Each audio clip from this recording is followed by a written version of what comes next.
rapport annuel de l'Organisation pour la défense des droits de l'homme et des peuples au Bénin. Ce rapport est celui de 2024. Donc, notre organisation a bien voulu porter à la connaissance de l'opinion publique nationale et internationale. À l'entame de la présentation sommaire, il nous plaît de sacrifier à la tradition, étant toujours en janvier 2025, de présenter au nom de toute l'organisation, de son bureau exécutif, de tous les militants et sympathisants, nos vœux très sincères et militants de bonne et heureuse année 2025. Santé pour tous, liberté pour les citoyens, victoire de la démocratie pour la nation béninoise contre la dictature des oligarques, de la rupture qui ont fait main basse sur notre pays et ses ressources. Nous ne saurions commencer la présentation de ce rapport sans avoir une pensée triste et pieuse pour nos vaillants soldats morts au champ d'honneur au nord de notre pays, notamment à Banikwara, dans la zone des 3 frontières. Le nombre 30 ou 28 importe peu. Même si c'est un seul homme, un seul de nos citoyens qui tombe sur le champ d'honneur, nous devons honorer sa mémoire. Encore qu'il s'agit de près d'une trentaine de personnes. L'Organisation pour la défense des droits de l'homme présente ses sincères condoléances à la nation béninoise, aux parents des illustres disparus, à leurs femmes et à leurs enfants. Invite par la même occasion le gouvernement du président Patrice Talon à prendre des mesures en direction des parents de ces victimes pour que une prise en charge totale soit faite. Si nous le demandons, c'est pour cause, mesdames et messieurs. L'Organisation pour la défense des droits de l'homme a été victime donc d'abandon des parents de ces militants. Vous le savez, depuis le PRPB,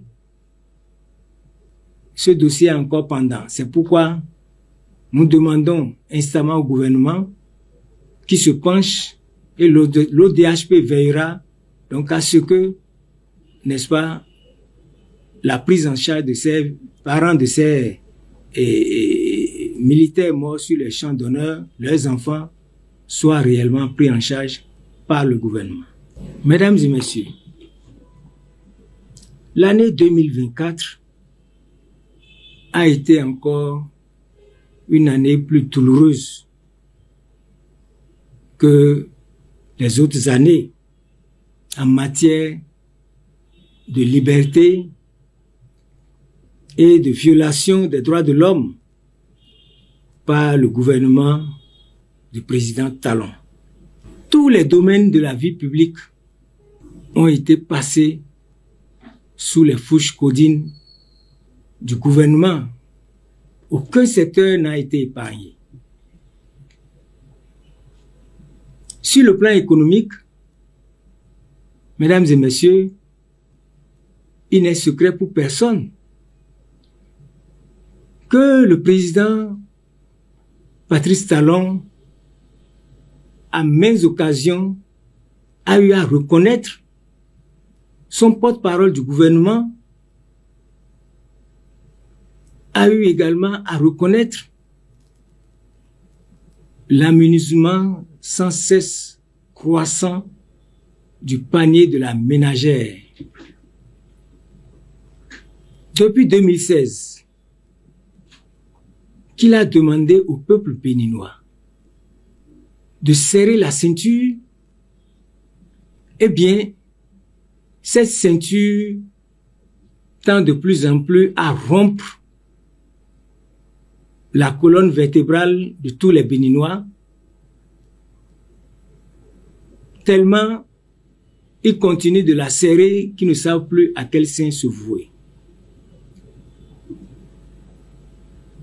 Que ce soit sur nos marchés, dans les boutiques, partout, il n'y a aucun secteur où le citoyen béninois ne se plaint. La dernière mesure en date est relative au transport du charbon de bois,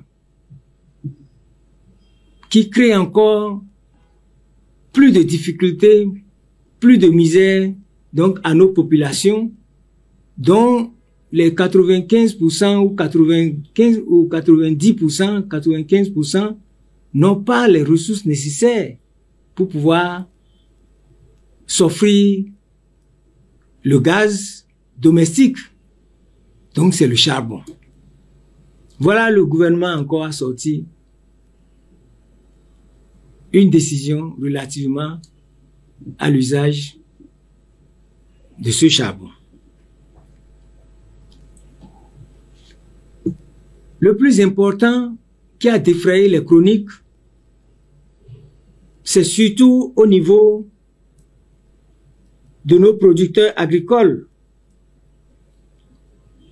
À ce niveau, nous pouvons constater que c'est un massacre impitoyable, voire une asphyxie collective du secteur de l'agriculture, notamment la production de soja, maïs et les noix de cajou par le gouvernement de la rupture.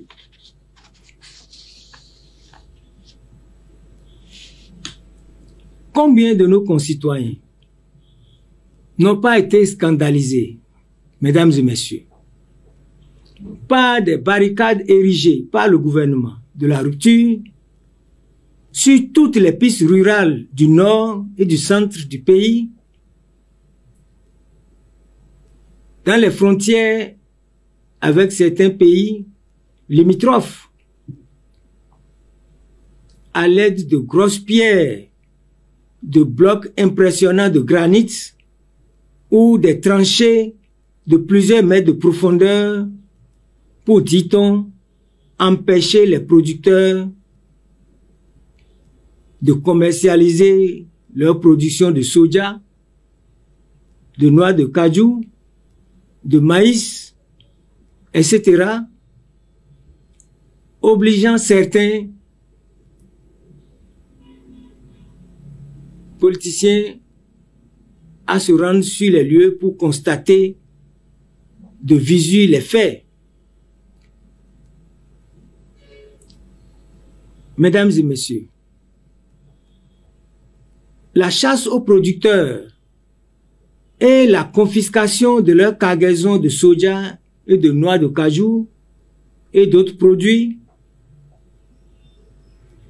est devenue une priorité pour le gouvernement.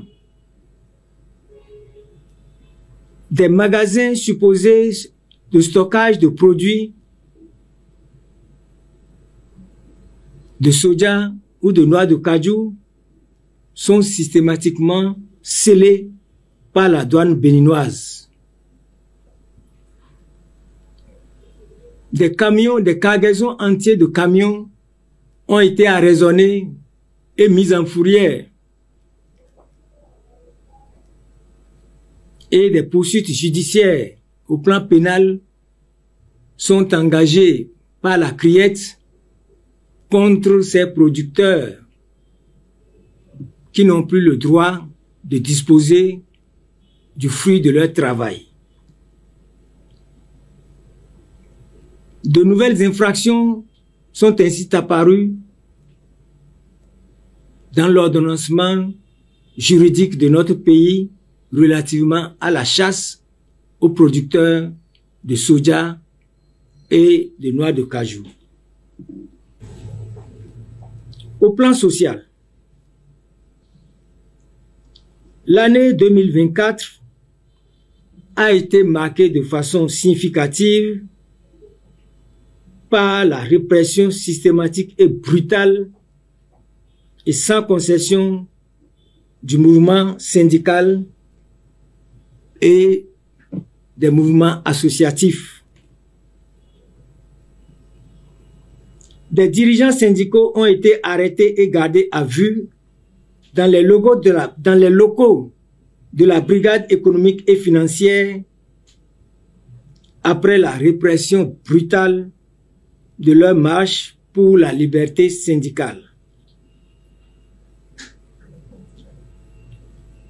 On se souviendra qu'en 2024, le 1er mai de cette année, la marche de la Confédération syndicale des travailleurs du Bénin, CSTB, a été sauvagement réprimée par la police républicaine du Bénin sous la direction du directeur général de la police républicaine en personne, M. Soumaïla, à la tête d'une unité anti-émeute qui n'a pas hésité à disperser la marche des militants de la CSTB en les gazant par des lacrymogènes. Près d'une centaine environ des militants de cette organisation syndicale seront arrêtés, gardés dans les locaux de la brigade économique et financière pendant 8 jours avant d'être présentés au procureur de la République près le tribunal de première instance de première classe de Cotonou. Ils seront placés en détention provisoire et certains seront condamnés après un procès inédit où, mesdames et messieurs, alors qu'ils n'ont pas été arrêtés pour détention de chanvre indien ou consommation de chanvre indien, à l'insu et contre la volonté de ces militants, leurs urines ont été prélevées et il a été prétendu qu'ils ont été testés positifs à la consommation du cannabis ou du chanvre indien. Mesdames et messieurs, suivez mon regard. C'est sur le fondement de cette infraction inventée de toutes pièces par nos juridictions que les militants de la CSTB, une vingtaine environ, ont été condamnés par le tribunal de flagrant délit du tribunal de première instance de première classe de Cotonou. Les avocats ont fait appel de cette décision. Le 7 mai 2024, l'Organisation pour la défense des droits de l'homme que j'ai l'honneur de présider, depuis près de 30 ans, organise le 7 mai que le gouvernement lui-même, c'est vrai, c'est le gouvernement du président Soglo, qui a fait de cette journée la journée nationale de lutte contre la torture. Mesdames et messieurs, mais à cette occasion, tous les anciens pensionnaires, tous les poursuivis, tous les anciens pensionnaires de la prison civile de Segbana, tous les exilés, tous ceux qui avaient été en clandestinité, poursuivis pendant cette période, ont bénéficié d'une amnistie générale. Et une commission, dite la commission Mayaba, a ordonné l'indemnisation de ces victimes très nombreuses. Près de 1000 personnes, sinon plus. Et la poursuite devant les juridictions des tortionnaires. Aucune de ces recommandations de la commission Mayaba n'a été mise à exécution de façon significative. Et c'est donc pour ça que chaque année, l'Organisation pour la défense des droits de l'homme et des peuples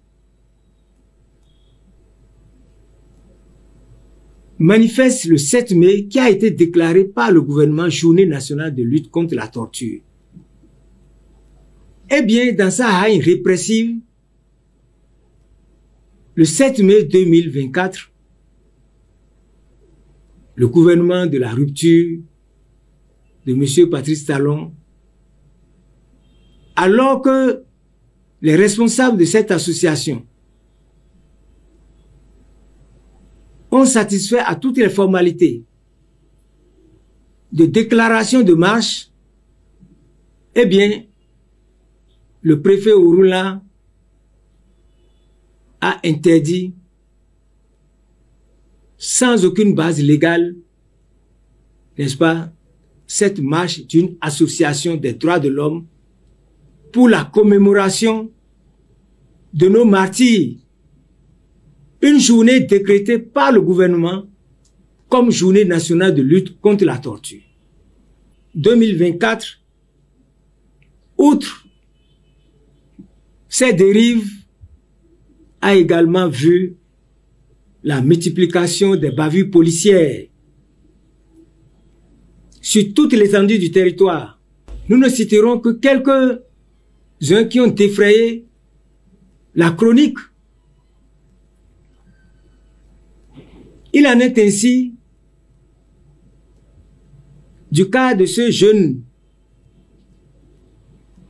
citoyen de Natitengu qui a été sauvagement molesté par la police républicaine, où on a vu la vidéo publiée par M. Bajagou, où des policiers se ruaient sur ce citoyen qui n'aurait pas porté de casque, au cri de « brisez-lui les côtes ». Fort heureusement, mesdames et messieurs, l'Organisation pour la défense des droits de l'homme est montée au créneau pour dénoncer cet abus et la justice s'en est saisie et a infligé les peines requises donc aux policiers auteurs de cette bavure. Plus près de nous ici, le cas du jeune Faisal, crapuleusement assassiné par les éléments de la police républicaine de Banikani, est déposé en bordure de ruelle à côté de sa motocyclette pour simuler un accident. L'émoi qu'a suscité ce drame dans l'opinion publique nationale a contraint le procureur de la République, près le tribunal de première instance, de première classe de Parakou, à sortir de sa réserve et à l'occasion a fait un point de presse et engagé des poursuites judiciaires contre les mises en cause qui sont censés être encore sous main de justice. Parce qu'une information a été ouverte par le procureur de la République auprès du doyen des juges d'instruction du tribunal de première instance de première classe de Parakou. Mesdames et messieurs, nous nous souviendrons également au nombre de ces violations des libertés, l'interdiction d'une réunion en salle d'un parti politique, dont Andali, de même l'interdiction aux propriétaires des salles de spectacle de louer aussi bien à des partis politiques qu'à des associations leurs locaux pour des rassemblements. L'autre événement politique qui défraie la chronique, c'est à n'en point douter le vote par l'Assemblée nationale du code électoral à polémique, dénoncé aussi bien par toutes les associations des droits de l'homme que par des partis politiques et les confessions religieuses. Estimant donc que ce code est un code chrysogène s'il doit être maintenu jusqu'aux échéances de 2026. L'Organisation pour la défense des droits de l'homme s'associe à tous les citoyens, à tous les groupes politiques, à toutes les associations qui se sont mis dans un combat démocratique pour le retrait immédiat de ce code chrysogène qui, ma foi, s'il doit être maintenu, serait source de tensions sociales dans notre pays. Le recul démocratique par les atteintes aux droits de l'homme a atteint son seuil critique et intolérable par l'enlèvement et le kidnapping crapuleux à Lomé, capitale du Togo, donc en territoire étranger de notre compatriote M. Amoussou Steve, en exil au Togo, et remis à la justice béninoise. Son dossier est toujours pendant devant les juridictions, notamment la Criette. Les avocats font de leur mieux pour pouvoir le défendre et faire triompher la démocratie. Nous saluons au passage la sortie de l'ordre des avocats du Bénin qui, à plusieurs occasions, est monté au créneau pour dénoncer cette situation, pour dénoncer cet enlèvement crapuleux qui, ma foi, consacre le recul démocratique de notre pays, en ce que des magistrats se sont rendus complices d'un acte aussi grave pour accepter de poursuivre M. Amoussou Steve devant leur juridiction. Le bâillonnement des libertés démocratiques interpelle tous les citoyens épris de justice, de liberté et de démocratie de notre pays. Ça n'arrive pas qu'aux autres. Ceux qui s'avisent de croiser les bras et de nous regarder faire, eh bien, nul ne sera épargné. Si le combat ne se fait pas dans une synergie pour que tout le peuple entier, avec à la tête leurs organisations de défense des droits de l'homme, arrête enfin le bras répressif du régime de Patrice Talon. Nous venons d'apprendre l'interdiction d'un certain nombre de médias en ligne par la HAC. Nous en appelons à la sagesse de cette institution pour que le bâillonnement des journalistes, la fermeture des médias ne soit pas l'essentiel de leur travail en tant que HAC. L'Organisation pour la défense des droits de l'homme et des peuples s'inquiète donc, au regard de tout ce qui précède, de la recrudescence de ces atteintes répétées aux libertés et aux droits de l'homme. Déplore le maintien en exil des opposants au régime ou en détention de beaucoup d'autres en dépit des grâces accordées par le président de la République à certains autres au cours de l'année 2024. Elle invite le président de la République, chef de l'État, à faire voter une loi d'amnistie par le Parlement en faveur du retour des exilés et de la libération sans condition de toutes les personnes incarcérées pour leur opinion politique et l'abandon de poursuites pour ceux qui n'ont pas encore été jugés et condamnés.